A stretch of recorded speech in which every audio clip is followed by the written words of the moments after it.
एक प्रश्न का उदय होगा।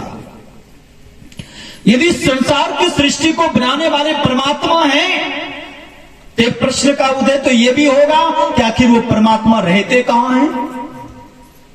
दूसरा प्रश्न होगा परमात्मा मिलते कैसे हैं, और तीसरा प्रश्न होगा कि परमात्मा करते क्या है। और यही तीनों प्रश्न पूछा था अकबर बादशाह ने बिरबल से। जब अकबर बादशाह संसार के कामों में बहुत व्यस्त हो जाया करते थे, तो बिरबल एक बात कहे करता था, क्या बादशाह सलामत, क्यों संसार के प्रपंच में पड़े हुए हैं, समय निकाल करके कभी भगवान का भजन भी तो कर लिया कीजिए। ये जीवन अनमोल है, इसको व्यर्थ मत गमाइए, प्रभु का चिंतन करिए। और अकबर बादशाह क्या करते थे, उनकी बातों को सुन करके अनसुनी कर देते थे, कोई उत्तर नहीं देते थे। एक बार, दो बार, तीन बार, कई बार बादशाह अकबर से बिरबल ने यह बात दोहराई। आखिरकार एक दिन अकबर बादशाह किसी काम में बहुत व्यस्त थे। अब बिरबल गए। अब बिरबल ने कहा कि बादशाह सलामत, क्या संसार के जाल में पड़े हुए हैं, समय निकाल करके कभी प्रभु चिंतन भी कर लिया कीजिए। मानव का जीवन इसी प्रभु चिंतन के लिए मिला है, भगवान का चिंतन करने के लिए मिला है, क्यों चिंता में दिन रात पड़े रहते हैं। चिंता ये चिता की ओर लेकर जाएगा और चिंतन भगवान की ओर लेकर जाएगा। अकबर बादशाह को बड़ा क्रोध आया। क्रोध क्यों आता पता है? क्यों? मैं आपको भी सत्संग सुना रहा हूं, अब बीच में दो चार बार नाच करने लग जाइए तो मुझे गुस्सा आएगा कि नहीं आएगा? क्यों आएगा? क्योंकि मेरी कामना है सत्संग सुनाने की और आप डिस्टर्ब कर रहे हैं। तो कामना में जब विघ्न पैदा होता है तब क्रोध उत्पन्न होता है। अकबर बादशाह कुछ कार्य में व्यस्त थे, उसमें विघ्न पैदा हुआ, बड़ा क्रोध हुआ और कहा, बिरबल तुम इस बात को बारंबार दोहराया करते हो, एक बात बता, जिस खुदा को तू जानने की बात कर रहा है, जिस ईश्वर को जानने की बात कर रहा है, वो ईश्वर कहां रहता है? दूसरा प्रश्न, वो ईश्वर मिलते कैसे हैं? और तीसरा प्रश्न, वो ईश्वर करते कैसे, क्या है? बिरबल हाजिर जवाबी था। हाजिर जवाबी समझते हैं ना, तुरंत जवाब देने वाला, लेकिन जवाब नहीं दे सका। कहा, बादशाह सलामत, इन प्रश्नों के उत्तर के लिए मुझे 7 दिनों का समय चाहिए, 7वें दिन तक इन प्रश्नों का उत्तर दे पाऊंगा। अकबर बादशाह ने कहा, दिया 7वें दिन तक का समय, लेकिन यदि 7वें दिन तक इन प्रश्नों का उत्तर नहीं दिया तो 100 परिवार फांसी की सजा पर चढ़ा दूंगा। बिरबल गया। अब जब भी राज दरबार से जाता धर्मशास्त्रों का अवलोकन करते रहता। 6 दिन बीतने को था, परंतु स्पष्टतः इन प्रश्नों का उत्तर नहीं मिला। शाम का समय था, बड़ी चिंतित मुद्रा में बैठे थे। उन्हीं का एक बेटा था जिनका नाम था रमेश। रमेश आया और अपने पिताश्री से कहा कि पिताजी आप बड़े चिंतित मालूम हो रहे हैं, क्या बात है? कहा, बेटा कोई बात नहीं है। कहा, जरूर कोई बात है। जब आप बादशाह के दरबार से आते थे तो मेरे लिए मिठाइयां लाते थे, खिलौना लाते थे, मुझे गोद में बिठाते थे, दुलार प्यार करते थे। लेकिन मैं 5-6 दिनों से देखता हूं आप बादशाह के दरबार से आते हैं और चुपचाप बैठ जाते हैं धर्मशास्त्रों को लेकर के, कोई बातचीत नहीं। हरदम आपका दिमाग टेंशन में रहता है। बात क्या है पिताजी, सच सच बताइए। मुझे तो लगता है कि बादशाह सलामत ने कोई प्रश्न किया है जिसका उत्तर आपको नहीं मिल रहा है, इसलिए आप इतने चिंतित हैं। तो बालक रमेश ने जब ये बात कही तो उन्होंने कहा कि देखो, सचमुच में बादशाह सलामत ने कुछ प्रश्न किया है जिसका उत्तर मुझे नहीं मिल रहा है। कहा, कौन ऐसा प्रश्न है जिसका उत्तर आपसे नहीं हो पा रहा है? कहा, बेटा तुम सुन करके क्या करोगे? जब मेरे द्वारा प्रश्न का हल नहीं हो रहा है तो तुमसे होगा। तो बालक ने कहा, पिताजी जो काम कभी कभी तलवार से नहीं होता वो सुई से हो जाया करता है, जो काम कभी कभी सुई से नहीं होता वो तलवार से हो जाया करता है। कहिए ना, कौन ऐसा प्रश्न है जिसका समाधान आपसे नहीं हो रहा है? तब बालक रमेश से बादशाह सलामत का वो मंत्री बिरबल ने कहा कि बादशाह सलामत का 3 प्रश्न है। पहला प्रश्न है, ईश्वर कहां रहते हैं? दूसरा प्रश्न है कि ईश्वर मिलते कैसे हैं? और तीसरा प्रश्न है, वो ईश्वर करते क्या हैं? तो बालक रमेश ने कहा, बस इसी छोटे से प्रश्नों के उत्तर के लिए आप इतना चिंतित हैं? इसका उत्तर तो मैं जानता हूं। का फिर बताओ? का नहीं, आपको नहीं बताऊंगा। भरी सभा में जाकर के बताऊंगा, कुछ इनाम भी मिलेगा। और आपके पास बता दूंगा तो आप क्या देंगे? तो मान, सम्मान और इनाम, ये तीनों मिलेगा कहां? बादशाह के दरबार में, भरी सभा में जब उत्तर दूंगा। इसलिए मैं आपको नहीं बताऊंगा। बीरबल तो अपने आप में हार चुके थे। कहा ठीक है बेटा। सुबह होकर के दोनों पिता पुत्र सभागार में प्रवेश किए। सभासद अकबर बादशाह के प्रश्नों का उत्तर सुनने के लिए आतुर व्याकुल थे। जैसे सभागार में प्रवेश किए, अकबर बादशाह ने कहा, बीरबल मेरे प्रश्नों का उत्तर लेकर के आ गए हो ना? बीरबल ने कहा कि बादशाह सलामत, इन छोटे से प्रश्नों का उत्तर मैं दूं ये शोभा नहीं देता। इसका उत्तर तो मेरा नन्हा बालक ही दे देगा। मेरी इच्छा है कि मेरे नन्हे बालक से ही पूछिए, ताकि बालक के सम्मान में वृद्धि होगी तो मेरा भी आत्मबल मजबूत होगा, क्योंकि वो मेरा बेटा है। मेरी इच्छा है कि आप मेरे बालकों से ही पूछिए, मेरे बालक से पूछिए। कहा ठीक है, मैं तुम्हारे बेटे से ही पूछ लेता हूं। कहा बालक, मेरा 3 प्रश्न है। ईश्वर कहां रहते हैं, कैसे मिलते और करते क्या हैं? बालक रमेश ने हाथ जोड़ा और सबसे पहले कहा कि आपको हृदय से मेरा बारंबार नमन। लेकिन हे बादशाह सलामत, आपको भारतीय संस्कृति का ज्ञान नहीं है। किसी के यहां कोई आते हैं, अब बिना तिथि का आवे तो उनको क्या कहते हैं? अतिथि।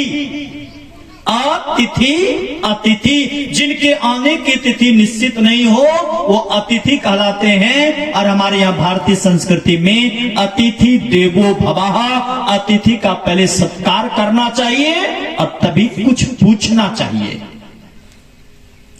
मेरे पिताजी आपके यहाँ मंत्री के पद पर रहते हैं, मैं नहीं रहता हूं। मैं तो आपके लिए क्या हूं? अतिथि हूं। और अतिथि का सत्कार करना पहला आपका धर्म है। आपको भारतीय संस्कृति का ज्ञान नहीं है कि पहले अतिथियों का सत्कार किया जाता है और तब कुछ पूछा जाता है। एक झटका राजा को लगा। राजा ने कहा, अतिथि सत्कार में चाहिए क्या? तो बच्चे ने कहा, बच्चों के लिए दूध प्यारा होता, मुझे दूध चाहिए। तो दूध से भरा कटोरा उनके हाथ में दिया।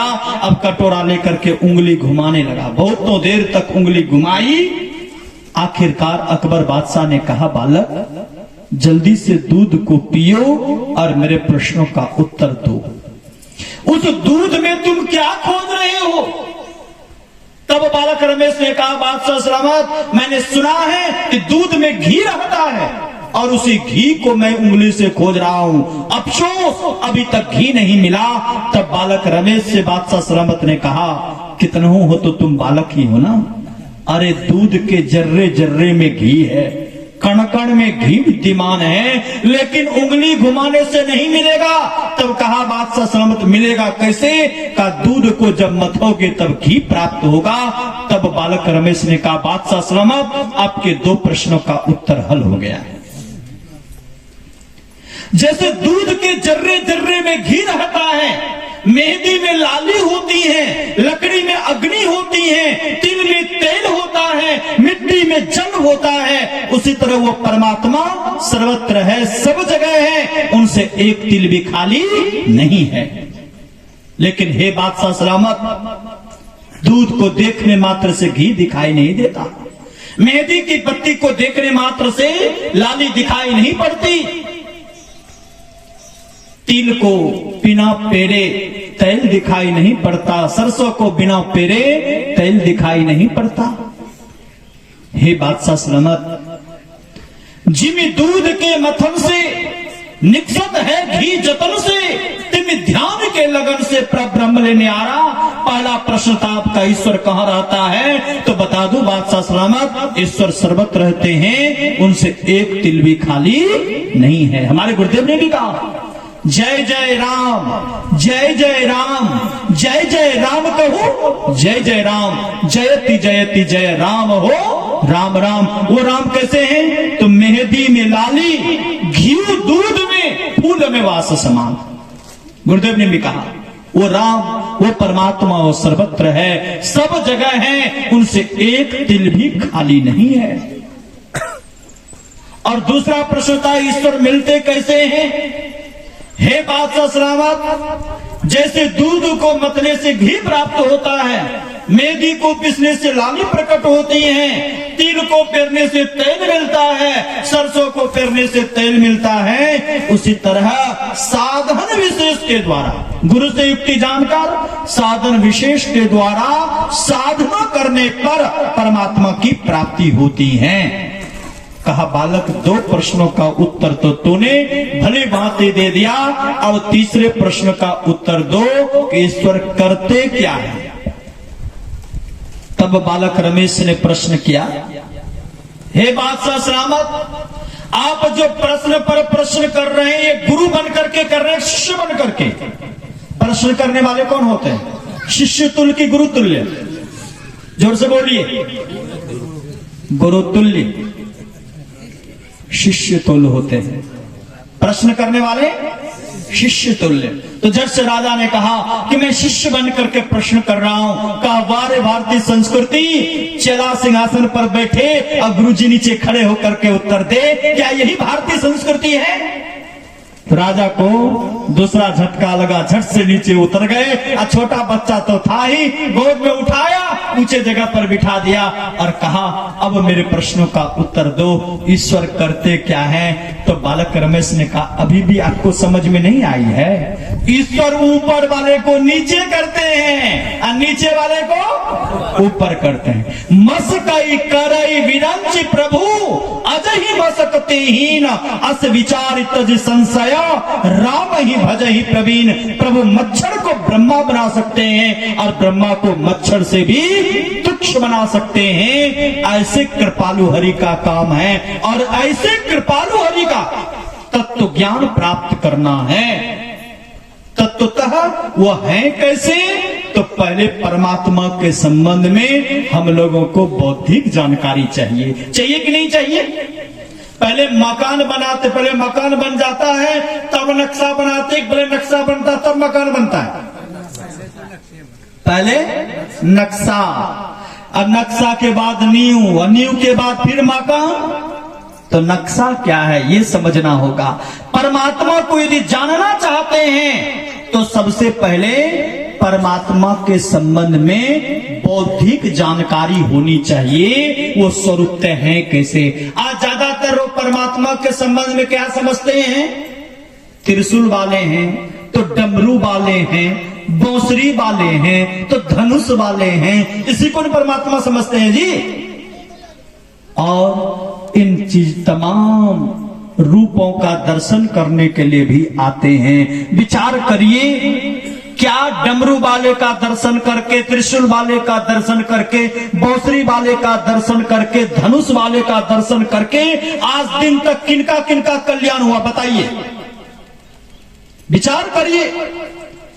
अभी तो भगवान श्री राम नहीं है, भगवान कृष्ण नहीं है, भगवान शिव नहीं है। विचार करिए, सशरीर सूक्ष्म रूप में है तो, लेकिन सशरीर नहीं है। जिस समय भगवान श्री कृष्ण थे, भगवान श्री राम थे, उस समय जिन्होंने भगवान श्री राम या भगवान कृष्ण का दर्शन किया, ईमानदारी से बोलिए क्या उनके दुख का अंत हुआ? और उनमें देख लीजिए, राजा दशरथ जी भगवान श्री राम से बहुत प्रेम करते थे, भरत जी बहुत प्रेम करते थे, अगाध प्रेम। हनुमान जी बहुत प्रेम करते थे। विचार कर लीजिए, सबसे अग्रगण्य स्थान यदि माना जाए तो किनका? राजा दशरथ जी का इतना प्रेम था कि वियोग के दुख को भी बर्दाश्त नहीं कर सके। जब प्रभु श्री राम वनवास गए तो सुमंत जी को कहा था कि 14 दिनों तक वनवास वन में घुमा फिरा कर लौटा कर ले आइएगा। और जब सुमंत जी लौटा कर नहीं ले आ सके तो राजा दशरथ जी ने क्या कहा, राम कही राम कही राम कही राम, है ना। राम राम राम कहते कहते राव गए सुरधाम, शरीर का परित्याग कर दिए। और शरीर का परित्याग करके कहां चले गए, दुखांत कर लिया उन्होंने, सुरधाम गए। जबकि भगवान राम का वचन है, स्वर्गो स्वल्प अंत दुखदाई, है ना जी। स्वर्ग का जो सुख है अंत में दुख देने वाला है। तो राजा दशरथ जी ने भगवान श्री राम का दर्शन किया, प्रेम किया, क्या उनके दुखांत हुआ? उनको भी 84 लाख योनियों में भ्रमण करना पड़ा। विचार करिए, क्योंकि संतों ने कहा पुण्य छिन्न सोई देव स्वर्ग से नरक में आवे। पुण्य का जैसे छिन्न होता है तो स्वर्ग से नरक में आना पड़ता है, उनके कल्याण नहीं हुआ। कहेंगे भगवान श्री कृष्ण जिस समय स्वशरीर थे उस समय जिन्होंने दर्शन किया, क्या उनके दुखांत हो गया? उनमें से 5 पांडव द्रौपदी के सहित एक बार नहीं, भगवान श्री कृष्ण का अनेकों बार दर्शन किया कि नहीं किया? रिश्तेदार भी थे, सलाह विचार मशवरा भी देते थे। भगवान श्री कृष्ण का बारंबार दर्शन होता था, अब फिर भी लक्षाग्र के षड्यंत्र में पड़ना पड़ा। छद्म वेश बना करके भिक्षा की कटोरी लेकर के भीख मांगना पड़ा। इतना ही नहीं, इसके अलावे की बात करिए, पेट नहीं भरता था, वो तो भगवान शिव के द्वारा अक्षय पात्र प्राप्त हुआ, जिससे 5 पांडवों का पेट भरने लगा। यहां तक कि राजा विराट के घर नौकरी करनी पड़ी। विचार करिए, नौकरी लोग सुख में करते हैं कि दुख में करते हैं? जल्दी से बोलिए। भीख मांगने का काम सुख में लोग करते हैं कि दुख में करते हैं? विचार करिए। तो 5 पांडवों का एक बार नहीं अनेकों बार दर्शन हुआ, और जब उनके दुख का अंत नहीं हुआ तो मूर्ति का दर्शन करके मुझ पर जो हाथ फेरते हैं, मैंने भगवान श्री कृष्ण का या भगवान राम का दर्शन किया है, तो दुख का अंत हो जाएगा? होगा नहीं होगा। तब परमात्मा के वास्तविक स्वरूप का ज्ञान चाहिए। रूप के ज्ञान से कल्याण नहीं होगा, स्वरूप का ज्ञान चाहिए। स्वरूप के ज्ञान के लिए भी पहले बौद्धिक जानकारी, वो स्वरूप तो है कैसे, ये बौद्धिक जानकारी कहां मिलेगी परमात्मा के संबंध में? तो आपने वेदवाणी में सुना कि सबसे पहले बुद्धि योग करना पड़ेगा, अर्थात संत का संग करना पड़ेगा। क्यों संत का संग करना पड़ेगा? क्योंकि संत भगवंत को जाने हुए होते हैं। जो संत का संग करेंगे उन्हीं को भगवान के बारे में पता लगेगा। कहा कैसे? तो जैसे समुद्र का पानी वाष्पीकरण होकर भाप बनकर के बादल के रूप को धारण करता है। जब तक पानी बादल में है तो स्वच्छ है, पवित्र है, उसमें कोई दोष नहीं है। लेकिन जैसे ही वो पानी जमीन का संग करता है तो पानी कैसा हो जाता है? कैसा होता है? मटमैला, धूमिल, गंदा हो जाता है। और वो गंदा पानी किसी गड्ढा में रुक जाए तो क्या होगा? बरसों बरस तक रुक जाए तो काई पड़ जाती, सिमार छा जाता, कीड़े मकोड़े हो जाते हैं। कुछ लोग क्या कहते हैं, बाबा ये पानी सड़ गया, यही नहीं कहते हैं जी। लेकिन जिस पानी ने किसी गड्ढे का सहारा नहीं लिया, मटमैला हुआ, गंदा हुआ, लेकिन नदी का संग कर लिया, तो नदी का कनेक्शन कहां से है? समुद्र से है।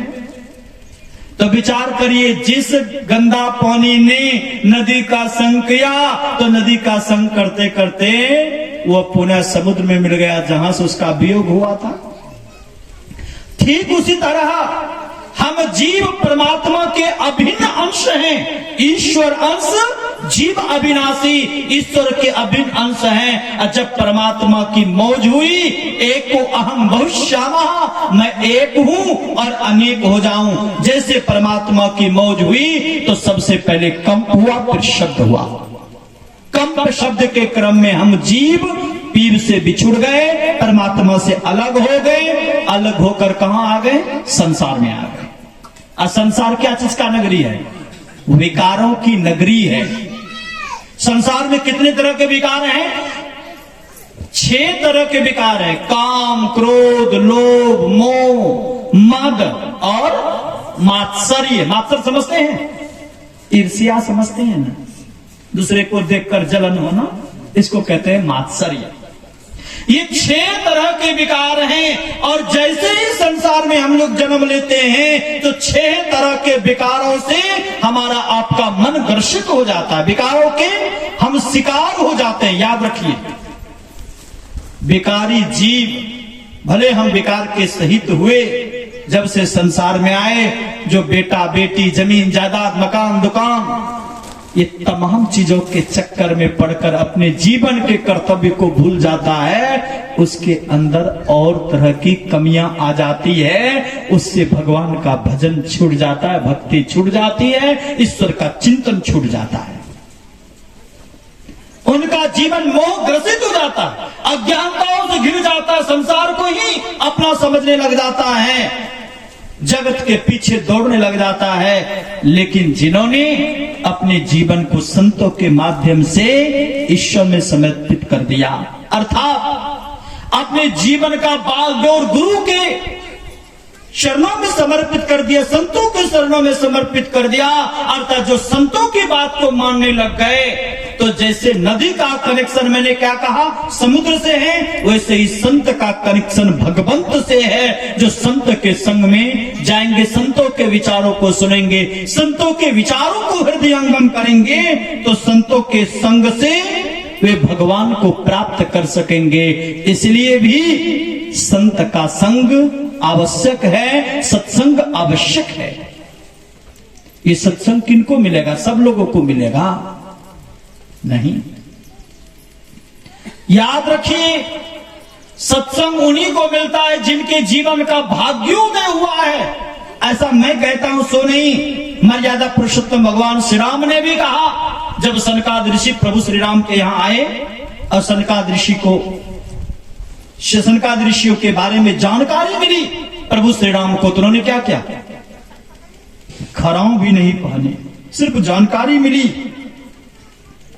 खाली पैर नंगे पैर दौड़े, संत को लिवा ले आए, ऊंचे सिंहासन पर बिठाए, चरण धोए, दंडवत होकर के प्रणाम किया और हाथ जोड़ करके कहा, बड़े भाग पाइए सत्संगा। इसे होगा क्या? तो भगवान राम कह रहे हैं, बिनहि प्रयास हो ही भवभंगा। कहा बड़े भाग पाइए सत्संगा। जब भाग्य का उदय होता है, दुर्भाग्य का दिन डलता है, और ईश्वर की कृपा जब जीवों के ऊपर होती है, तब क्या मिलता है? संतों का संग मिलता है, सत्संग मिलता है। बड़े भाग पाइए सत्संगा। और इसका लाभ क्या है? तो भगवान राम कह रहे हैं, बिनहि प्रयास हो ही भवभंगा। भवभंग अर्थात आवागमन के चक्कर से वह जीव मुक्त हो जाता है। किनके संगति को प्राप्त कर? संतों के संगति को प्राप्त कर, सत्संग को प्राप्त कर। इसलिए हमारे गुरुदेव ने कहा, नित्य प्रति सत्संग कर ले प्यारा, तेरा कार सरे सारा।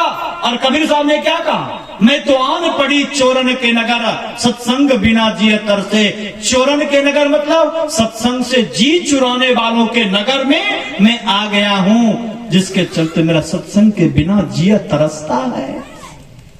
ये सत्संग सबको नहीं मिलता।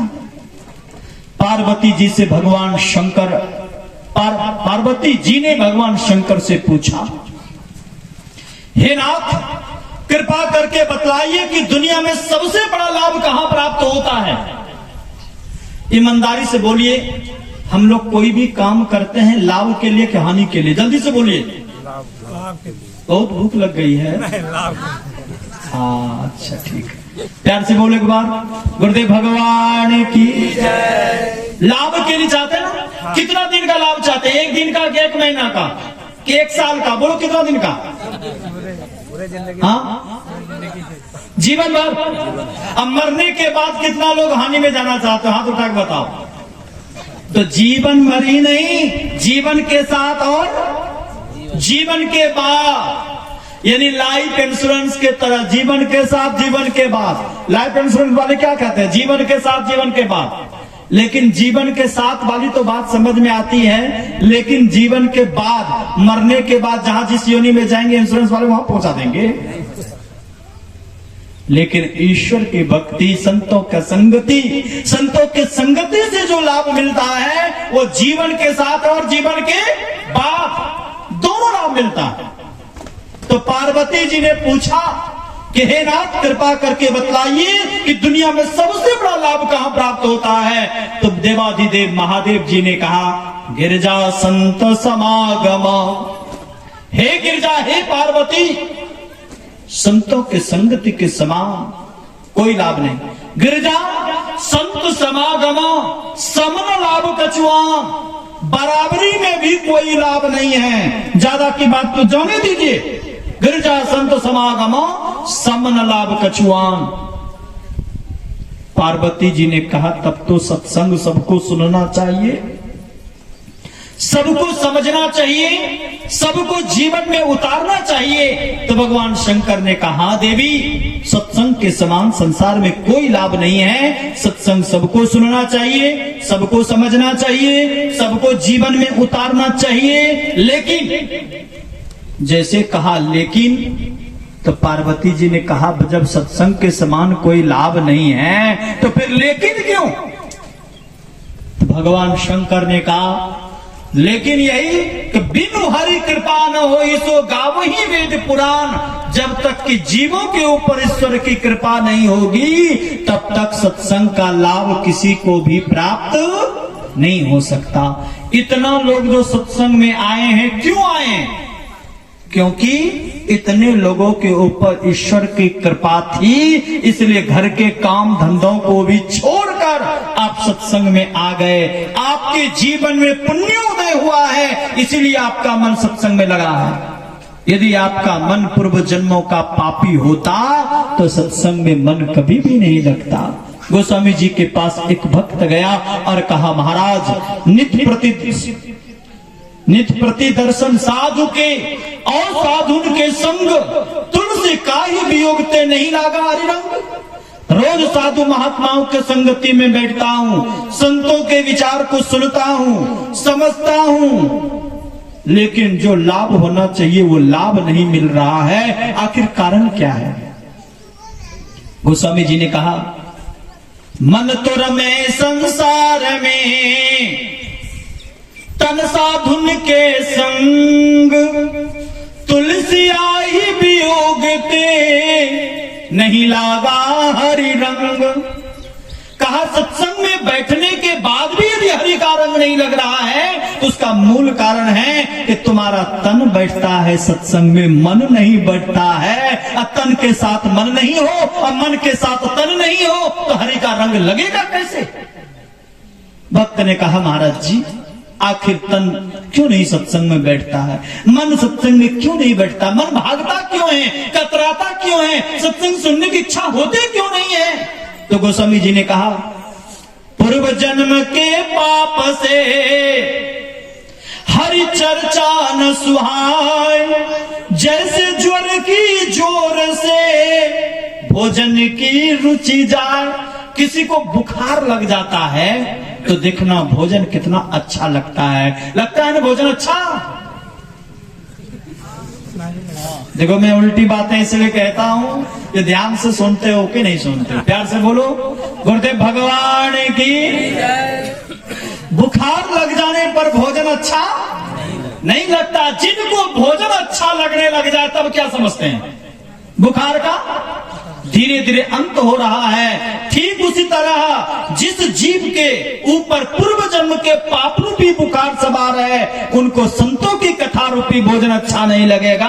और जिनको भी सत्संग अच्छा लगने लग जाए तो समझना चाहिए उनके जीवन में पुण्य का संचय है, भाग्य का उदय हुआ है, ईश्वर की कृपा हुई है, इसीलिए उनका मन सत्संग में लगने लग गया है।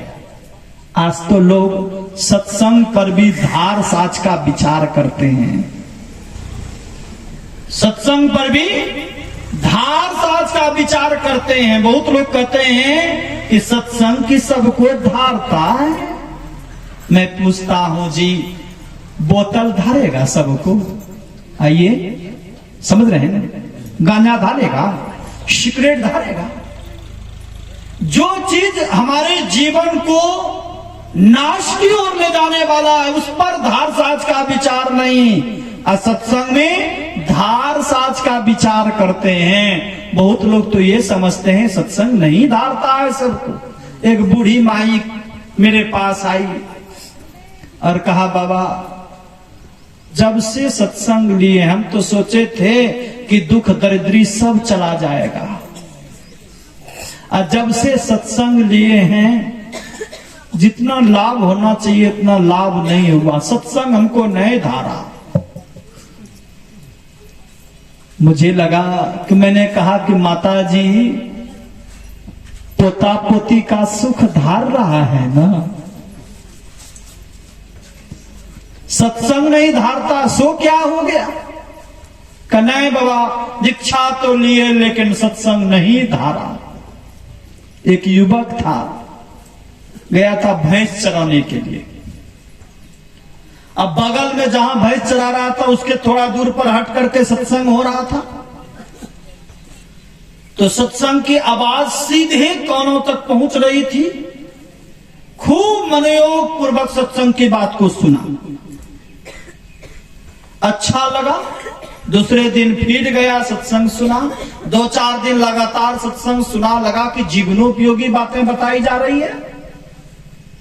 अब तो उसको आदत लग गई, भैंस चराने के बहाने जाए, अब भैंस चराकर गाछ में बांधे चला जाए सत्संग में, और रोज सत्संग में जाने लगा। महीना 2-4 महीना तक लगातार सत्संग सुना। सत्संग सुनते सुनते उनको ज्ञान हो गया। सोचा दीक्षा लेकर ध्यान भजन करूंगा। मन में विचार आया पत्नी को पूछ लूं। फिर सोचा पत्नी को पूछने के लिए जाएं और कहीं आदेश नहीं मिले तब। मैं जब छोटा था, बहुत कम उम्र थी, तब परम पूज्य महर्षि शाही स्वामी जी महाराज का पदार्पण मेरे जन्म स्थान में हुआ था। बहुत कम उम्र थी उस समय। और तब से जब से सत्संग में सेवा की, सत्संग में लगा रहा, तो मेरी मां दीक्षित थी। मेरी नानी जी संत मत से दीक्षित थी। नानी जी तो 1960 ईस्वी में ही कहती थी कि मैंने गुरु महाराज से दीक्षा लिया। बड़ी पुरानी सत्संगी थी। मैंने उनके जीवन को देखा। अंतिम क्षण तक, मरते समय भी कोई बेटा बेटी से कोई आसक्ति नहीं। अब तब शरीर छोड़ने वाले थे, कहा गुरु महाराज का फोटो लगा दो, गुरु महाराज को इधर लगा दो, दाहिना तरफ बायां तरफ और चरण के सामने में, तीनों तरफ लगा दो। मेरी मामी जी कहती थी इसके देह में चिपका दीजिए फोटो, चिढ़ करके करती थी, लेकिन उनके भावनाओं को नहीं जानते थे। मेरे मामा जी ने कहा कि मेरी माँ की इच्छा है तो लगा देते हैं। लगवा दिया। अब दाएं करवट बदले तो गुरु महाराज पर नजर पड़े, बाएं करवट बदले तो गुरु महाराज पर नजर पड़े, अच्छी तो हो जाए तो सामने गुरु महाराज पर नजर पड़े। शरीर छोड़ने से 30 मिनट पहले जितना पोता पोती अब बेटा सबको, बेटा बेटी जो तो सबको, हट जा बेटा, आधा घंटा के बाद आना, सब हट जा। और आधा घंटा के बीच में कब शरीर को छोड़ दिए किसी को पता नहीं, कुछ नहीं। हाँ, आवाज आई 3 बार मंत्रोच्चारण का। उसके बाद 3 बार ऐसे तो लोगों, कई बार ऐसे मंत्रोच्चारण मुंह से निकल जाता था उनके मुंह से, क्या पता था। 3 बार मंत्रोच्चारण लिखा। उसके बाद जो शांत हुआ, आधा घंटा के बाद आए तो पता चला कहीं कुछ नहीं है। तो जब मैं छोटा था तो मेरी इच्छा थी दीक्षा लेने की। पिताजी से मैंने पूछा कि दीक्षा ले लूं, तो पिताजी गुस्सा जाए, बड़का सत्संगी बनने चला, दीक्षा लेगा, पढ़ने लिखने का ठार नहीं, दीक्षा लेगा। फिर कुछ दिन रुक गया, फिर पूछते, एवं प्रकार से 2 साल तक पूछता रह गया। एक बार भी पिताजी नहीं बोले कि दीक्षा ले लो, जबकि वो भी दीक्षित थे। एक दिन मां ध्यान करके उठी थी, और जैसे उठी ब्रह्ममुहूर्त लगभग 4 सवा 4 बजे का समय रहा होगा। मैंने मां से कहा कि मेरी इच्छा है दीक्षा लेने की, तो मां ने कहा शुभ कर्म में देर नहीं करना चाहिए, गुरु पूर्णिमा का समय आ रहा है, जाओ दीक्षा ले लेना। एक बार में स्वीकृति मिली। उसी तरह उस युवक के मन में हुआ कि कहीं पत्नी को पूछे, और पत्नी तो मांस मछली खाने वाली है, दीक्षा लेने के लिए नहीं कहे तब क्या होगा, और दीक्षा ले लेंगे तो बवंडर होगा। ऐसे स्थिति में क्या क्या, चुपचाप दीक्षा ले लिया, ध्यान भजन करने लगा। एक दिन उनका रोज का आदत क्या था, सुबह सुबह गाय भैंस को लेकर चले जा भैया, गाय भैंस को उधर चरने के लिए छोड़ दे खुले मैदान में, आइए बैठकर ध्यान कर ले। या भोर में जाए तो सबसे पहले गाय बंद को गाछ में बांध दे, बैठकर ध्यान कर ले, उसके बाद गाय भैंस चरा ले, चला के लौट कर चरा। रात में पत्नी सो जाए तब बैठकर ध्यान करे। एक दिन संजोग क्या हुआ कि पत्नी गई थी घास लाने के, एक को मौका मिल गया, घर के कोने में बैठा था। अब पति बैठे हुए थे, अब पत्नी आ गई बोझा ढका, खुला आचमन करके ठंडाने के लिए घर में गई। और जैसे घर में गई तो पहले डर गई, क्योंकि एकदम सिद्धासन में बैठे हुए थे, डर गई। और उसमें भी पतला काला चादर ढका हुआ था, इसलिए और ज्यादा डर गई। और डरने के बाद फिर गौर से देखा तो मेरे पति महोदय हैं। क्या करते हैं जी, ऐसे तो सत्संगी लोग बैठता आंख बंद करके, कहीं सत्संगी तो नहीं बन गए हैं। अब ये बेचारे कुछ नहीं बोले, क्या मुड़ी पकड़ करके, ये सिर पकड़ करके हिला दिया जोर से। क्या करते हैं जी, ऐसे सत्संगी लोग बैठता है, अख मुन्ना सत्संगी बन गए हैं क्या। तो बेचारे शांत होकर उन्होंने आंखें खोले, कहा देखो मैं भी सत्संगी हो गया हूं। कहा दीक्षा ले लिए हैं, हाँ दीक्षा ले लिया। कहा तो मांस मछली नहीं खाइएगा। युवक ने कहा कि मांस मछली खाने की बात तो दूर गई, मैं किसी भी तरह से सहयोग नहीं करूंगा, क्योंकि मैंने सत्संग में मनुष्य मृत्यु के वचन को सुना है। अनुमंता विस्हिता निहंता क्रय विक्रय संस्कर्ता चो करता चो खादकश्चेति घातकः। 8 प्रकार के पापियों का वर्णन, आदेश करने वाला, काटने वाला, टुकड़ा करने वाला, बेचने वाला, खरीदने वाला, मोल लाने वाला, परोसने के लिए लाने वाला, बनाने वाला, खाने वाला, ये 8 घातक हिंसा करने वाले कहलाते हैं। किसी भी तरह जो हिंसा करने में सहयोगी होता है, पाप का सहयोगी पापी कहलाता है, और उसका पाप लगता है, इसलिए हम ये काम नहीं करेंगे। पत्नी को पता चल गया कि ये पैसा भी नहीं देंगे, ला करके भी नहीं देंगे, खाएंगे भी नहीं, तुरंत पत्नी ने बवंडर शुरू कर दिया। अच्छा एक बात बताइए, आपके परदादा सत्संगी थे? तो कहा नहीं। कहा दादाजी? तो नहीं। पिताजी? तो नहीं। कहा चाचा जी? तो नहीं। मौसा, फुफ्फा, ताऊ? का कोई नहीं। का कुल में कोई सत्संगी नहीं है, आप जो सत्संगी बन गए हैं, ये सत्संग आपको धारेगा जी? अब वो तो बेचारा इतना दिन सत्संग सुना था, उनके मन में तो सदैव होता था शुभ कर्म सबके जीवन के लिए कल्याणकारक होता है, सत्संग सबको धारता है। का देखो जी, अच्छा कर्म सबके लिए अच्छाई का काम करता है, सत्संग सबको धारता है। मैं तो कहूंगा कि तुम भी दीक्षा लेकर ध्यान भजन करो और अपने मानवीय उत्थान करो, मानव जीवन सफल कर लो। अब उस दिन वो दीक्षा कहाँ लेने वाली थी, खूब रोज लड़ाई झगड़ा शुरू।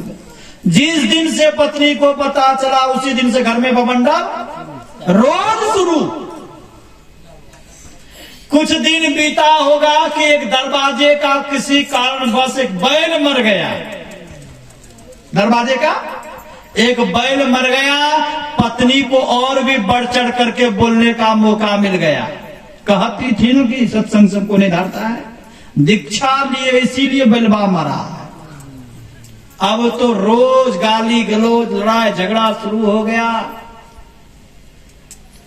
आखिरकार परेशान होकर युवक ने कहा कि देखो मैंने दीक्षा ले लिया है, तो अब हमको ध्यान भजन करने दो।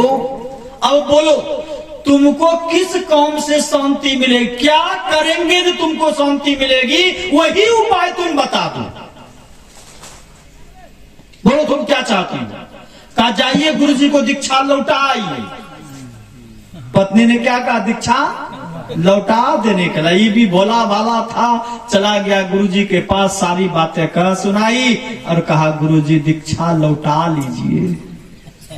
तो जो संत होते हैं उनके पास हजारों नुस्खा होते समझाने का। कहा देखो जी, तुम्हारी पत्नी ने जो कुछ कहा ठीक कहा है, उस समय समझा नहीं सका।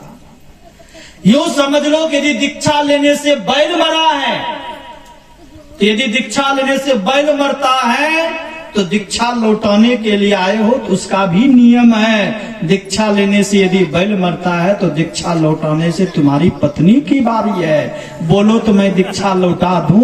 कहा गुरु जी ठहर जाइए, पूछ करके आने दीजिए। आइए चले गए।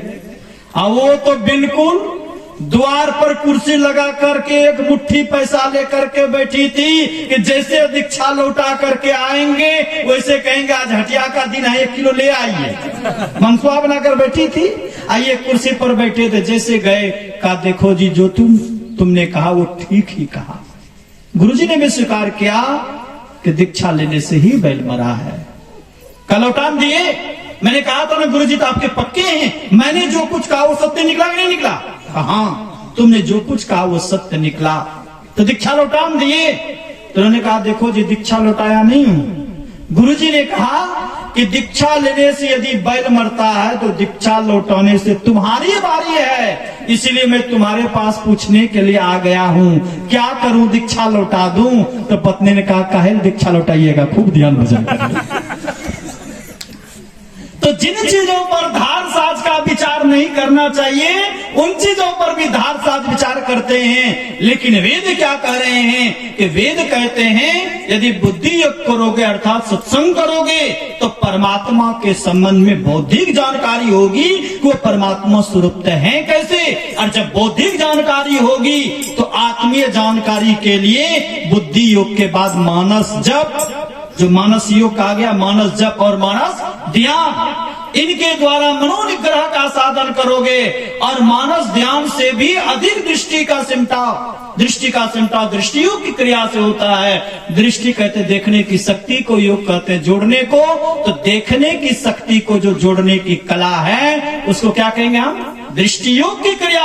और जो दृष्टि योग की क्रिया के द्वारा अपने मन को समेट लेते हैं, जो हमारी चेतन वृत्ति संसार में बिखरी हुई है वो बिखरी हुई वृत्ति सिमटेगी। ऐसी को आंतरिक सत्संग का, हमारे गुरुदेव ने क्या कहा? धर्म कथा बाहर सत्संगा, अंतर सत्संग ध्यान भंगा। ये मजमों में बैठकर जो सत्संग सुन रहे हैं ये बाहरी सत्संग है और सिर्फ इस सत्संग से कल्याण हो जाए ऐसा संभव नहीं है। ये बाहरी सत्संग से बौद्धिक जानकारी मिलती है और आंतरिक सत्संग से स्वरूप की जानकारी मिलती है और स्वरूप की जानकारी से जीवन का कल्याण होता है। इसलिए दोनों तरह का सत्संग चाहिए।